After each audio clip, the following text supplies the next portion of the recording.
hard loss against the Steelers, the Eagles anticipate a win over the Cowboys this Sunday to solidify the first-place position in the NFC East.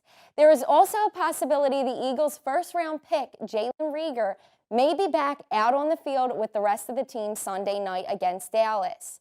In the 5 games without Reagor, the Eagles' offense has actually improved, scoring 25 points per game, but that is due to other factors.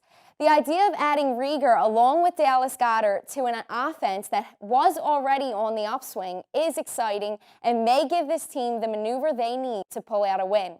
It's a rivalry you won't want to miss. Game time is slated for 8:20 p.m. on Sunday. The Sixers are putting their money where their mouth is. This offseason, they are searching for the very best management they can get to put this team back on a championship course. They have proved this truth in the past few weeks in signing Doc Rivers, and now they are expected to hire former Rockets general manager Daryl Morey to run its basketball operations in tandem with Elton Brand. The club also anticipates the addition of former Los Angeles assistant coach Sam Cassell to join Doc Rivers on the coaching staff. Cassell joins a rather impressive bench of assistant coaches. The Sixers hired former Grizzlies and Kings head coach Dave Jorger earlier this month, and they are reportedly adding former Pacers assistant coach Dan Burke to the mix, who brings decades of experience as a defensive specialist. Well, like all pro sports leagues in the era of COVID-19, the National Hockey League is thinking on its feet as it tries to put together a safe and feasible 2021 regular season. Realigned divisions to try and cut down on travel for all involved are being discussed and examined. Now, what might this look like? For starters, the division change may present a hiccup in the sport's best, most passionate rivalry. This particular division alignment would put the Flyers and the Penguins in separate divisions, an unthinkable idea for two teams who get so much juice from playing each other numerous times every season. With Sidney Crosby at 33 years old and Claude Giroux turning 33 in January, we only have so many meetings left between those two. As far as the rearranged East is concerned, it feels largely like a mutant metropolitan. Facing the Bruins a few more times a year would certainly fuel the animosity between Philly and Boston sports fans. And the retooled Sabres, with Taylor Hall in tow, would be an intriguing wildcard team to watch. There are still many aspects to be figured out by the NHL before anything is set in stone, and I presume there will be a slew of updates and ideas being shot out as we are a little over a month away from the January 1st start date. The Eagles have their bye week this week, but no matter what happens, they will still be in first place heading into Week 10, even with a 3-4-1 record. The big key for the Eagles is that they're expected to get healthier after the bye week, getting back players like Lane Johnson and Miles Sanders, which are two additions that will definitely help an offense that hasn't gotten out of the 20s yet this season. Up next, the Eagles visit the New York Giants, who haven't been so hot themselves with a record of 1-6. We'll see how that plays out on November 15th. The Sixers jumped on the opportunity to draft a talented one-and-done player from Kentucky, Tyrese Maxey, as the 21st pick in the 2020 NBA draft this past Wednesday night.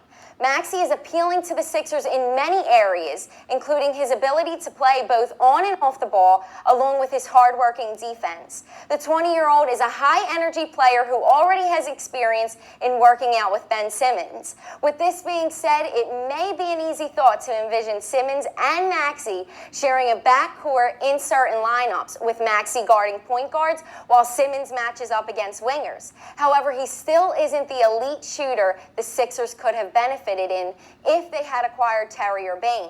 But Maxey doesn't appear to have a broken shot and looks poised to contribute in many other ways on the court. Despite playing 13 fewer games in the 2019-20 season, the Flyers finished with 7 more points than their output in the 2018-2019 campaign.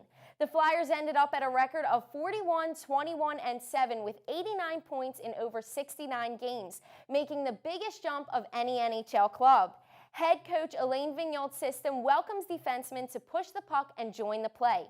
With this tactic in action, Flyers blue liners scored 44 goals, which has been recorded second most in the NHL from that position. We saw some of the Flyers' key players shine bright on the ice, giving the team a great advantage.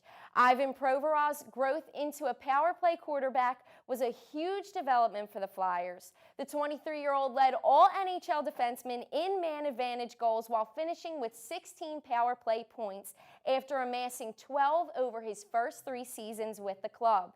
Unlike in 2018 and 2019, the Flyers dictated play significantly more often in Alain Vigneault's system, which allowed them to play less defense and ended up surrendering the NHL's fewest shots per game. The last time the Flyers yielded the league's fewest shots per game was in 1975 when they gave up only 25 shots and went on to win their second Stanley Cup. Fans can only hope this history repeating itself will suit this team for victory in the upcoming 2021 season. There's not much risk that comes along with having the 21st pick in the NBA draft. In fact, it's highly unlikely that the Sixers will find a future starter in that position. Obtaining this year's first-round pick is a win for the Sixers, with free agentry in the NBA already going off the rails and being 7 days away before teams and players can officially start negotiating contracts. There are so many variables at play, between rumors of Russell Westbrook wanting to part ways with the Houston Rockets and the Sixers' desire to keep the Joel Embiid and Ben Simmons duo intact in the face of potentially trading for James Harden. If the Sixers are lucky enough to snag Harden, they will be cashing out on a prime top 3 scoring threat in the league under contract for the next 3 seasons. Basketball fans have been dreaming of ways to get Harden to Philly, and Sixers president of basketball operations Daryl Morey may just as well be in agreement with some of those theories. Winter meeting week arrives this week for the MLB. The Phillies are preparing to dial in on filling some major holes in the franchise. They are still without a permanent GM. However, they have just finalized a deal with Dave Dombrowski as their new president of baseball operations. Dombrowski is the only executive to lead 3 different franchises to World Series appearances in modern baseball, bringing tons of experience and credibility to the table. On the player side of things, retaining JT Realmuto is still on the line, and the Phils must rebuild their bullpen and fill the shortstop position for 2021. And some positive steps toward a start to the 2021 NHL season surfaced on Tuesday.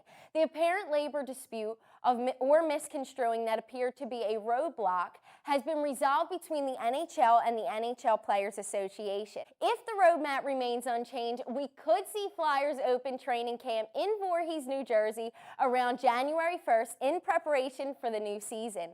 The Flyers have also announced on Tuesday the re-signing of defenseman Phil Myers to a new 3-year, $7.65 million contract. Some exciting news all around for Flyers fans as we get closer and closer to the sweet sight of a puck drop in 2021.